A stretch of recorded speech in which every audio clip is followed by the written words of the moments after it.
एक छोटे से गांव में मोहन नाम का एक लड़का रहता था। उसके पिता खेतों में मजदूरी करते थे और माँ दूसरों के घरों में काम करती थी। घर कच्चा था, कपड़े साधारण थे, लेकिन मोहन की आंखों में बड़े सपने चमकते थे। मोहन को बचपन से खिलौनों का बहुत शौक था। जब भी गांव में मेला लगता, वह घंटों खिलौनों की दुकानों के सामने खड़ा होकर उन्हें देखता रहता।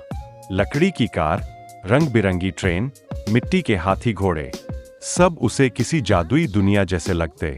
एक दिन मेले में उसने एक चमकदार लाल रंग की लकड़ी की कार देखी। उसने दुकानदार से पूछा, भैया ये कितने की है? दुकानदार ने ऊपर से नीचे तक उसे देखा और बोला, 50 रुपए।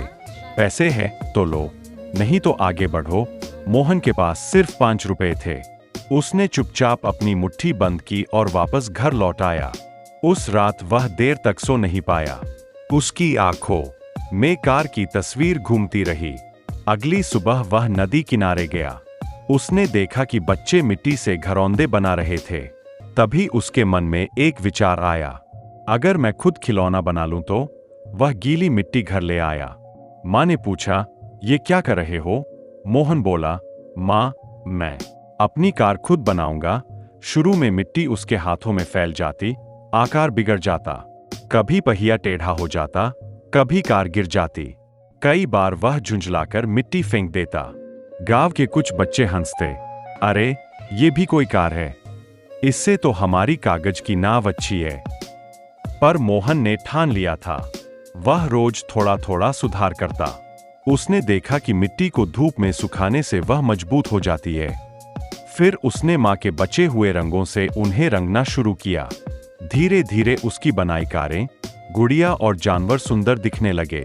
एक दिन गांव के भरते घर के बाहर हंसी और उत्साह की आवाजें गूंजने लगीं।